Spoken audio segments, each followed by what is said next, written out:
En la última clase nosotros hemos estado estudiando la interacción de los niveles de energía con los campos magnéticos. Entonces vimos que en presencia de campos magnéticos los niveles de energía se van a desdoblar en una cierta cantidad de componentes. Como dependen el número magnético, el número cuántico magnético M sub L, y M sub L va desde menos L hasta L, pasando por cero, entonces hay 2L más una componente, ¿verdad? Esta es el cero y esta es los números desde 1 hasta L y los números desde menos 1 hasta menos L.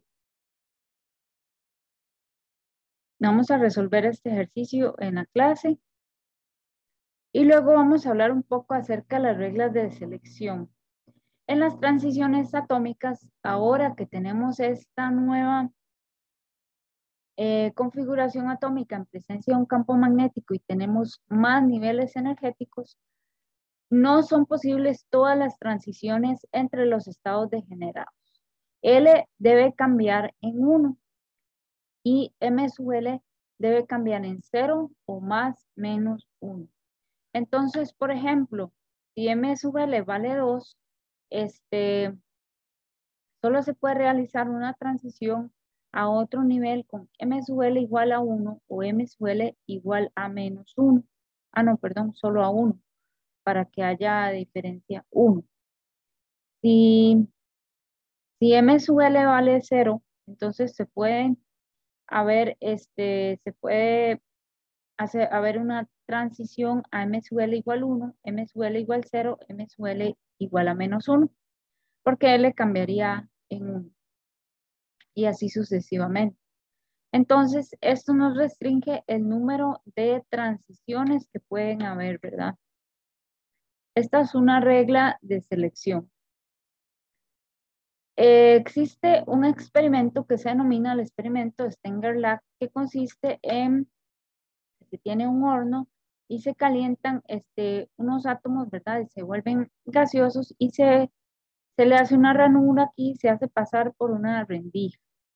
Esto hace que se vaya a formar un haz de átomos que va a ser paralelo al eje Y. En el eje Z y sobre el eje X van a poner un campo magnético variante, no uniforme. Por eso ven que el imán tiene una forma diferente. Entonces, los átomos se van a desviar de acuerdo con la orientación de su momento magnético respecto al campo. Nosotros esperamos que en presencia del campo magnético hayan 2L más una componente, ¿verdad? Pero sin embargo, en este experimento de Stenger-Lach, bajo estas condiciones, eso no se cumplió. Por ejemplo, esta es lo esperado. Se supone que deberían haber 2L más una componentes distintas de las longitudes de onda, ¿verdad? Pero algunos átomos, haces de átomos se desdoblan en una cantidad par de componentes. Por ejemplo, deberían haber 2L más 1 es como se representa un número impar. Por ejemplo, si L es igual a 0, 2L más 1, pues es igual a 1.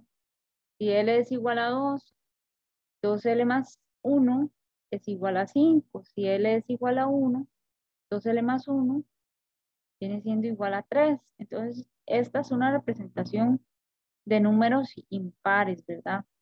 1, 3, 5.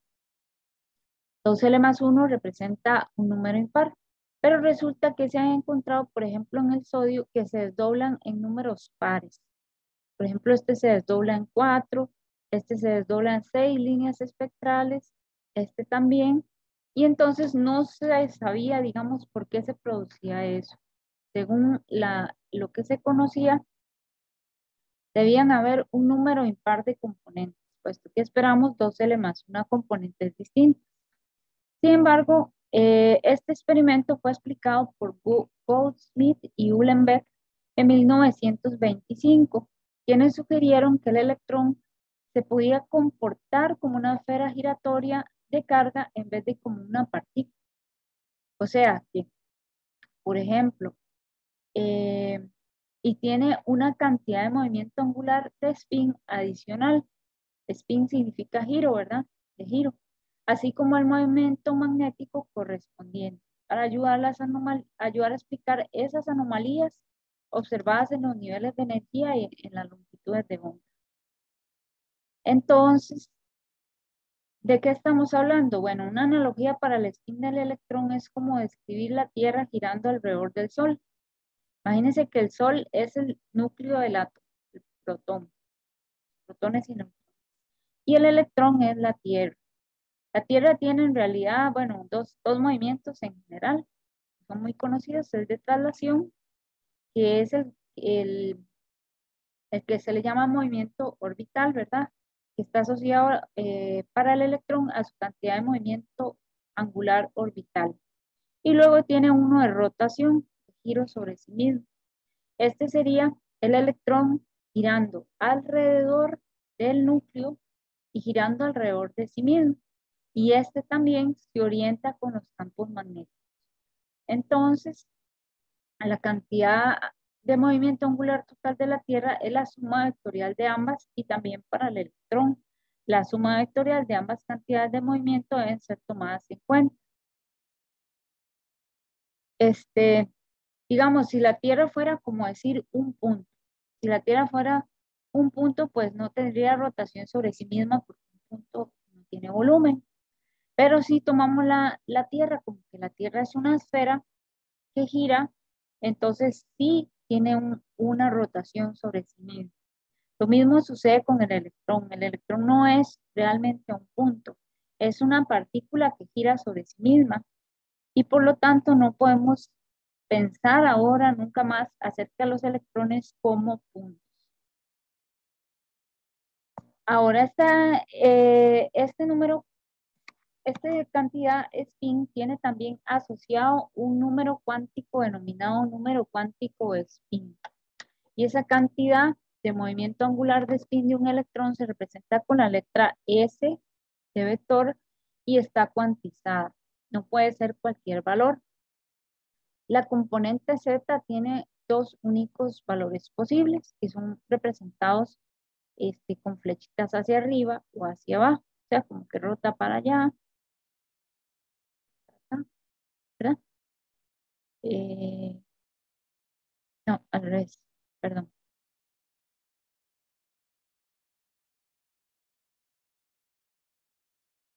La flechita hacia arriba, rota hacia acá, y la flechita hacia abajo, la partícula rota para el otro lado. Esta cantidad Z es igual a más menos H un medio, o sea, puede tener spin más un medio H barra o menos un medio H barra. Y la cantidad S, que es el vector total, ¿verdad? La magnitud del vector de spin total es expresado mediante esta fórmula, ¿verdad? Eh,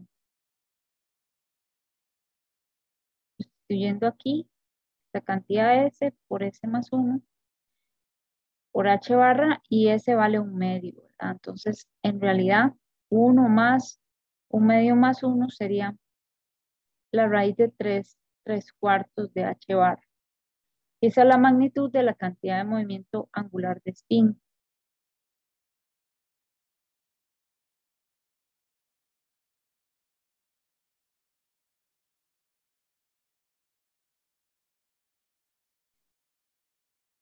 Al electrón se le llama con frecuencia partícula de spin un medio.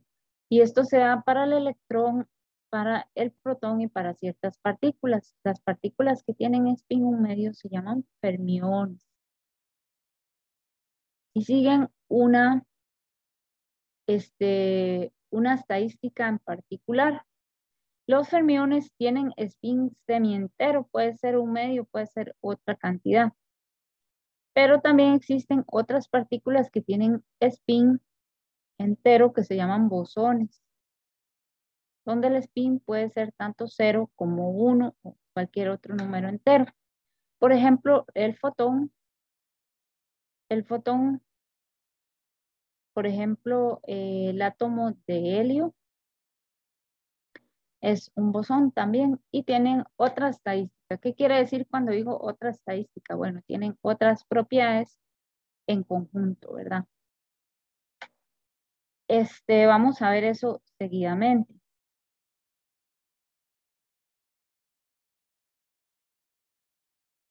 Vamos a resolver en la clase este ejemplo de la interacción magnética de spin. Pero ahora voy a escribir aquí, digamos, cómo se saca el momento magnético. Lo voy a escribir en esta diapositiva. El momento magnético para este sistema viene siendo diferente y ya no puede ser calculado mediante el modelo de Bohr ni nada de eso, sino que ya viene calculado de otra manera, específicamente de la física cuántica, ¿verdad? Entonces, en 1928, Paul Dirac, el científico Paul Dirac, generalizó la ecuación de Schrödinger relativista y hizo una ecuación de Schrödinger relativista involucrando altas velocidades y para los electrones y obtuvo que el momentum angular, ¿verdad? Incluyendo el spin viene siendo 2.0 por E sobre 2m por la cantidad, por el componente Z del spin, ¿verdad? Y también hay una teoría que se llama cromoelectrodinámica cuántica. Estas son las siglas en inglés. Esto es Quantum Electro, ¿cómo es? Electromagnetic Electrodynamics, algo así. Entonces, de la electrodinámica cuántica surge la expresión más exacta para la cantidad de movimiento, la cantidad de momento dipolar, que es este valor. Hasta el momento está la teoría más exacta y más aceptada, la física, la cromodinámica, la electrodinámica cuántica.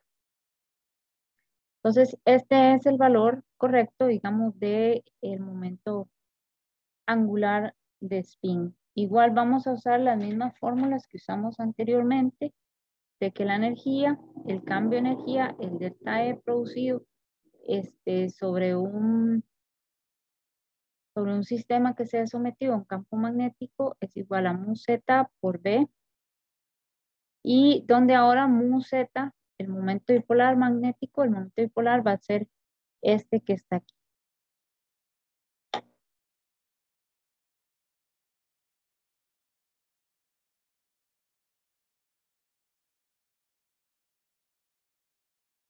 Ahora, en el modelo de Bohr, los observadores que se mueven con el electrón verían un núcleo con carga positiva girando en torno a ellos. Entonces es como cuando nosotros estamos aquí en la Tierra y lo que vemos es el Sol pasar sobre el cielo, ¿verdad? Parece que el Sol girara en torno a la Tierra. Por eso es que el modelo geocéntrico tuvo en algún momento mucha acogida, ¿verdad? Porque es lo que uno puede ver desde la Tierra, es un movimiento relativo.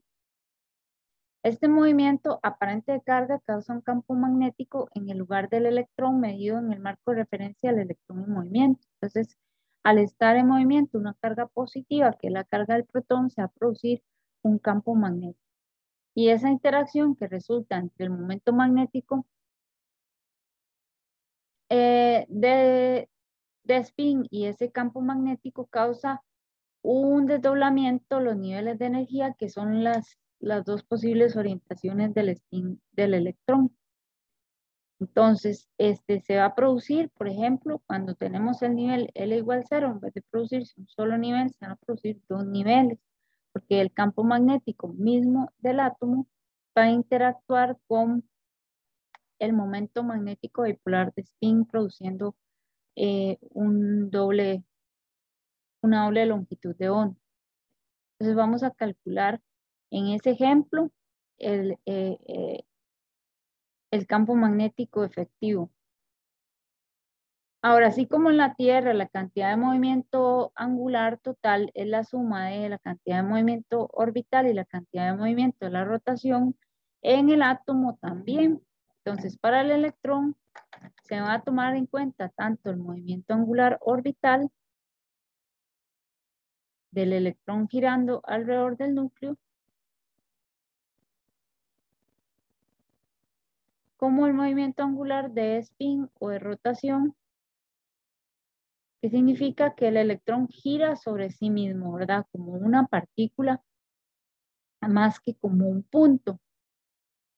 Ahora, esta nueva cantidad de movimiento angular total, ¿verdad?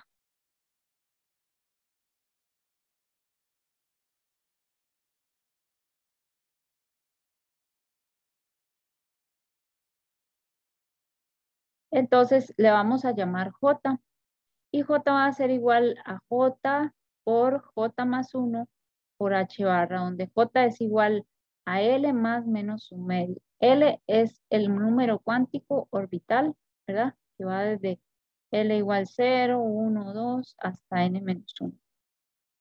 Y más menos un medio son las dos posibles valores del spin del electrón. Dice ahí que estos desdoblamientos de las líneas que se vuelven dobles por las interacciones magnéticas reciben el nombre de estructura fina cuando estamos hablando, digamos, de la parte de estos desdoblamientos, ¿verdad? Producidos por el spin y por la interacción también con el campo magnético. Hay también un spin asociado al núcleo magnético que también actúa con los campos magnéticos externos y a eso se le llama la estructura hiperfina, ¿verdad? Pero eso lo vamos a ver en el siguiente capítulo.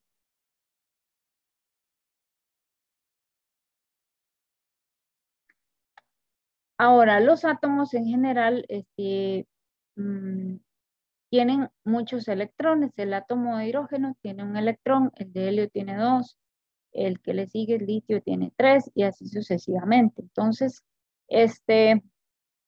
los átomos en general tienen muchos electrones, la mayoría de los átomos.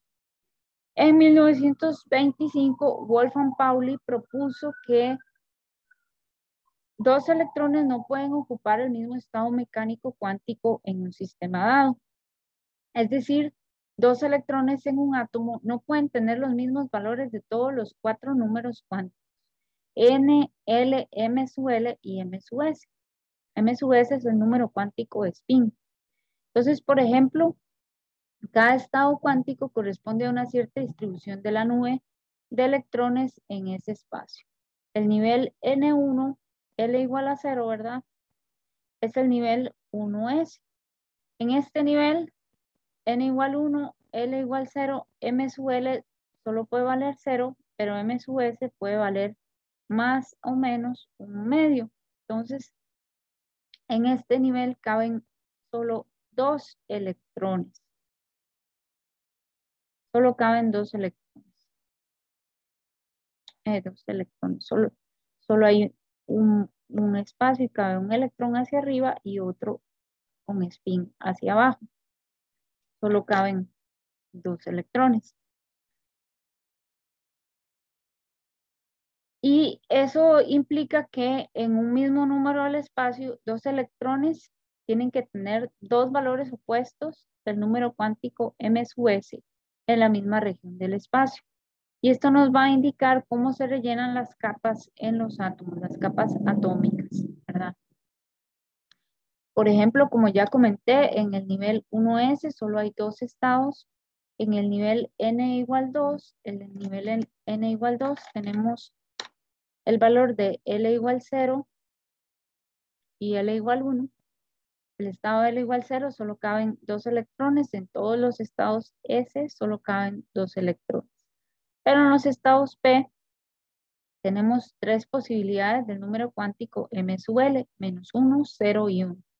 Entonces, para cada uno de ellos, para cada valor de uno de estos, digamos, en L igual menos 1, solo pueden haber un electrón con spin hacia arriba y un electrón con spin hacia abajo. En el nivel L igual 0, M sub L igual 0, solo puede haber un electrón con spin hacia arriba y un electrón con spin hacia abajo. Y así sucesivamente. En los estados P caben 6 electrones y en los estados D caben 10 electrones. Y así sucesivamente en los estados F caben 14 electrones. Cuando tenemos un elemento, por ejemplo, el hidrógeno solo tiene un electrón, 1s1. El helio sería 2, ¿verdad? 2 electrones sería 1s2. Entonces, el helio completa esta capa, perdón. Cada una de estas son capas. Cuando se completa una capa, el átomo se vuelve muy estable porque es muy difícil separar un electrón cuando está la capa llena. Es más fácil separar un electrón cuando la capa está medio vacía, ¿verdad? No hay tanta interacción, pero cuando la capa está llena es más difícil de arrancar un electrón, por lo tanto el helio es considerado lo que se llama un gas inerte, que no reacciona fácilmente con ningún otro compuesto. En cambio, aquí puede perder fácilmente este electrón y por eso se considera, en cierta forma, que cuando los átomos no completan sus capas o tienen un solo electrón en la última capa, son considerados metales porque fácilmente pierden su electrón y pueden quedar ionizados con una carga positiva listos para unirse con otra cosa. Y esa pérdida del electrón, eso que sea fácil de remover el electrón, esos electrones pueden convertirse también en electrones de conducción, facilitando la conducción eléctrica en ese material y por eso son llamados metales. Entonces la estructura atómica nos revela claves importantes acerca del comportamiento químico y físico de los materiales. El principio de exclusión de Pauli aplica solo para los fermiones, para los bosones, ¿verdad? Los fermiones son los que tienen spin semientero. Los bosones, como el átomo de helio, sí pueden estar todos en el mismo estado mecánico cuántico. Entonces se ven cosas muy curiosas, como que todos los electrones estén en el mismo estado mecánico cuántico y se forma un estado muy interesante, cuarto estado de la materia que se llama el condensado de Bose-Einstein, que tiene propiedades muy particulares. Pero es, por ejemplo, aquí solo pueden, los electrones solo pueden ocupar, ¿verdad? Para electrones que cumple este principio y solo pueden ocupar